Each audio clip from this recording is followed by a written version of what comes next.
Assalamu alaikum everyone. Welcome to the Tech Light Academy. मेरा नाम इमरान हुसैन है और मैं आपके C++ कोर्स का इंस्ट्रक्टर हूँ।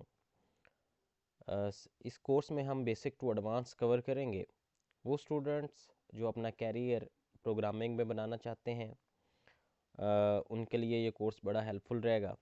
वो स्टूडेंट्स जिनको प्रोग्रामिंग में मुश्किल होती है, अगर आप ये कंप्लीट कोर्स कर लें तो इंशाल्लाह उसमें आप अच्छी परफॉर्मेंस देंगे।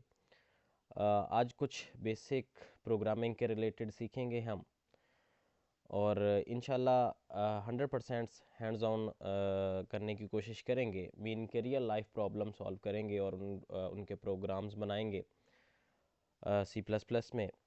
तो चलें हम स्टार्ट करते हैं कि कुछ बेसिक कंसेप्ट्स हैं आज कि प्रोग्रामिंग क्या होती है, प्रोग्रामिंग लैंग्वेज क्या है, हाई लेवल लैंग्वेज क्या है, कंपाइलर क्या है, डिबगर क्या है, टेक्स्ट एडिटर क्या है, लिंकर क्या है और आईडी। मतलब कि कुछ बेसिक टर्म्स हैं जो हमें आनी चाहिए प्रोग्रामिंग करने से पहले, तो उसके बारे में हम देख लेते हैं।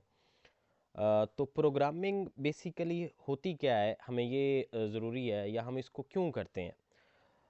जैसे कि हमें मालूम है कि कंप्यूटर बग़ैर इंस्ट्रक्शंस के काम नहीं करता। हम जब भी उससे काम लेना है तो उसको पहले इंस्ट्रक्शन देते हैं, फिर उसके मुताबिक वो उसका रिज़ल्ट हमें देता है। तो हम इंस्ट्रक्शंस या तो कीबोर्ड या माउस के ज़रिए देते हैं, तो वो उसके मुताबिक प्रोसेसिंग करके हमें रिज़ल्ट निकाल के दे देता है।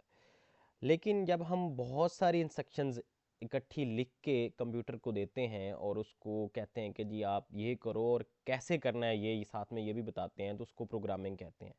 मीन के प्रोग्रामिंग एक ऐसा प्रोसेस है जिसमें हम इंस्ट्रक्शंस राइट करके देते हैं और कंप्यूटर को बताते हैं कि आपने क्या करना है और कैसे करना है। तो ये प्रोग्रामिंग में आ जाता है। जैसे ऊपर लिखा हुआ भी है स्क्रीन में कि the programming is the process of writing the instruction that tell a computer what to do and how to do it's to solve problem, कि वो किसी ना किसी प्रॉब्लम को सॉल्व करता है। तो प्रोग्रामिंग मींस कि आपने कंप्यूटर को इंस्ट्रक्शन देनी है जो कंप्यूटर को बताएगा कि आपने क्या करना है और कैसे करना है।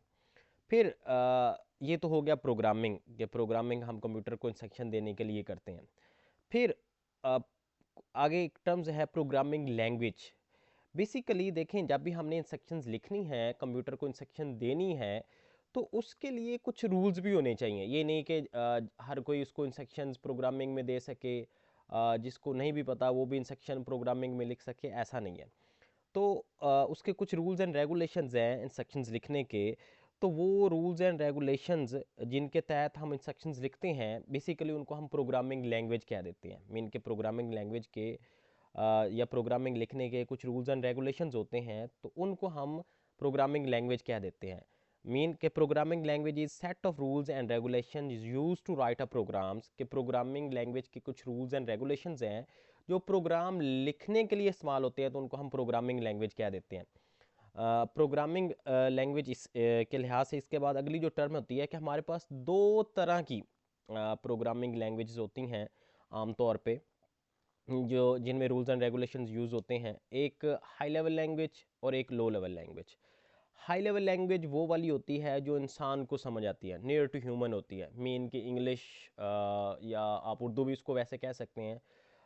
उसमें कुछ इंग्लिश के वर्ड्स और कुछ नंबर्स, कुछ सिंबल्स, वो वाले इस्तेमाल होते हैं।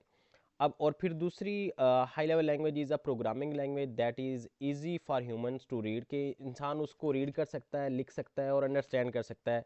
वो वाली हमारी क्या है, प्रोग्रामिंग लैंग्वेज है। इंग्लिश के वर्ड्स हो सकते हैं, सिंटैक्स ईजी हो सकता है, मशीन इंडिपेंडेंट होता है। मशीन इंडिपेंडेंट का मतलब है कि वो किसी मशीन पे डिपेंडेंट नहीं करती, ख़ास इस ही मशीन पे चलनी है, किसी और मशीन पे नहीं चलनी। लाइक एज जैसे एच पी डेल, सिर्फ उसी पे चलना है, बाकी किसी पे नहीं चलना, तो वो हाई लेवल लैंग्वेज है। हाई लेवल मशीन डिपेंडेंट नहीं है, वो मशीन इंडिपेंडेंट है। फिर उसके बाद लो लेवल लैंग्वेज है। लो लेवल लैंग्वेज वो वाली लैंग्वेज होती है जो क्लोजेस्ट टू मशीन लैंग्वेज होती है, या मशीन लैंग्वेज कह लें कि वो ऐसी लैंग्वेज जिनको कंप्यूटर ईजी से समझ सकता है। तो अब दो लैंग्वेज है कि हाई लेवल लैंग्वेज जो इंसान को समझ आती है, लो लेवल लैंग्वेज जो कंप्यूटर को समझ आती है। लेकिन हम जो प्रोग्रामिंग करते हैं वो हाई लेवल लैंग्वेज में करते हैं। तो हाई लेवल लैंग्वेज में करते हैं तो वो तो इंसान समझ सकता है, कंप्यूटर नहीं समझ सकता।